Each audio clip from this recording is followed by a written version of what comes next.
Hello, my name is Carrie Brown and I am with the Central Mississippi Regional Library System. Today I'm going to be reading to you chapters 9 and 10 of Calendar Mysteries June Jam. Written by Ron Roy, illustrated by John Stephen Gurney, published by Random House, New York. Chapter 9. Pal is pretty smart, too.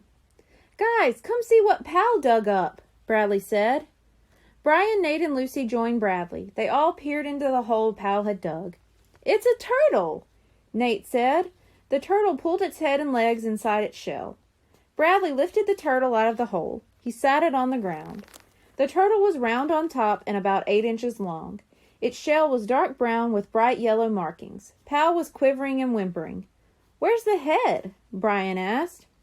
Inside the shell, Lucy said. This is a box turtle. Part of the stomach shell can open and close with a hinge like on a door. It pulls its head inside to hide. Did it eat our strawberries? Bradley asked. I think so, Lucy said. We had one in school back home. We fed it berries all the time. They have very long necks. And they live underground sometimes, Nate said.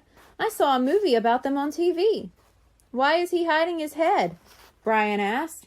He's scared, Lucy said. If we leave him alone, he'll stick his head out and start to walk. The kids sat silently and watched the box turtle. Bradley put his arm around Pal. After a few minutes, the front of the turtle's chest shell began to open. First the nose peeked out. The shell opened more and the head came out. That is so cool, Brian whispered. Look what he has in his mouth, Lucy said. The kids scooted closer to the turtle, causing it to hide its head again. I saw a piece of strawberry, Bradley said. This guy is our mystery berry biter. What should we do with him? Nate asked.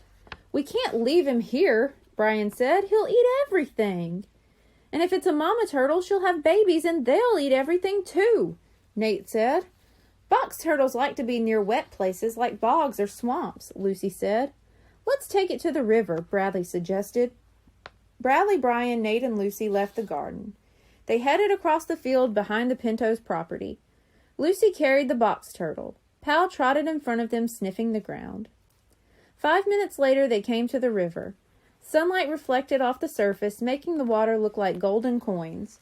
Should we put him in the water? Bradley asked. Let's let the turtle decide, Lucy said. We'll just leave him and see where he goes. Lucy set the turtle on the muddy riverbank. After a moment, the turtle's head and legs appeared. It slowly walked away from the water and disappeared into a pile of leaves under the oak tree. I hope he doesn't come back to eat more strawberries, Bradley said. If he does, at least we'll know where to look for him, his brother said. Now you can tell your father you saved his garden, Lucy said. I still want to make him strawberry jam, Bradley said. He sighed. I guess we'll have to think of something else. The kids went back to the garden. They filled in the hole they had dug for the trap. They did the same with the one Pal had dug. Just then, Bradley's dad pulled into the driveway. He came over to see what they were doing. Bradley told him about the box turtle that had been eating the strawberries. We took him down by the river, he added. I'm proud of you kids, Mr. Pinto said. You did a great job on the weeding, too. How about some ice cream? Yay! Nate yelled. My stomach loves you, Mr. Pinto. Chapter 10. One more job to do. Bradley's parents and all 7 kids ate ice cream on the back porch.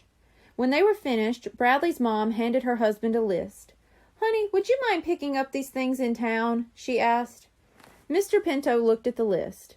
There are 4 different stores here, he said. I'll bring the kids with me and we can split up the shopping. No, I need the kids here, Mrs. Pinto said. She smiled. I have a special job for them. Another job? Brian wailed. I've been catching wild animals all day. Mr. Pinto got into his car and drove away. Okay, kids, into the kitchen, Bradley's mother said. What's going on, Mom? Bradley asked. You'll see, she said. All of you follow me. The 7 kids trooped into the kitchen. The first thing Bradley noticed was about 8 baskets of strawberries on the counter. Then he saw mixing bowls, sugar, and lemons. "What's up with this, Mom?" Josh asked. "We're going to make strawberry jam for Daddy," his mother said, trying on an apron. "And we have to be finished by the time he gets home." Bradley beamed. "That's why you sent him shopping," he said. "Yes, and when he gets to the hardware store, Mr. Carmody is going to keep him busy," his mother said. "I think we have almost 2 hours." "This is cool, Mom," Brian said. "How did you know we wanted to make strawberry jam for Dad?" Bradley asked. "A little bird told me," his mother said. "Actually, it was Josh. He overheard you talking about making strawberry jam. I think it's a wonderful present, and Dad would love knowing we made it from his mother's recipe. I bought the strawberries from Perry's farm this morning." Bradley's mother had Grandma Pinto's jam recipe in her hand. "Now, each of us will have a job," she said. "If we work together, we'll be done before Dad gets back." She handed the recipe card to Lucy. "Lucy, your job is to read us the recipe. Make sure we follow all of Grandma Pinto's instructions." "Okay, now let's get busy." The next morning, when Bradley and Brian came down to the kitchen, their father was sitting at the table. He was getting ready to spread butter on his toast. "Wait a second, Dad," Bradley said. He ran out of the room, then came back with Josh and their mom. They each placed a small jar on the table. Every jar had a label that read, "Grandma Pinto's famous Father's Day strawberry jam." "Happy Father's Day!" they all yelled. "Where did this come from?" their father asked. He had a big grin on his face. "We made it," Brian said. "We all helped, but it was Bradley's idea."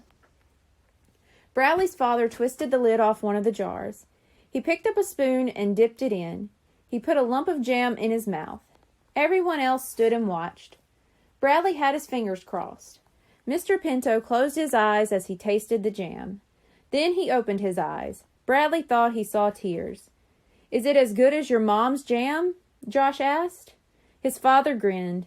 "It's perfect," he said. "This is the best present ever." The end. Thank you. Goodbye.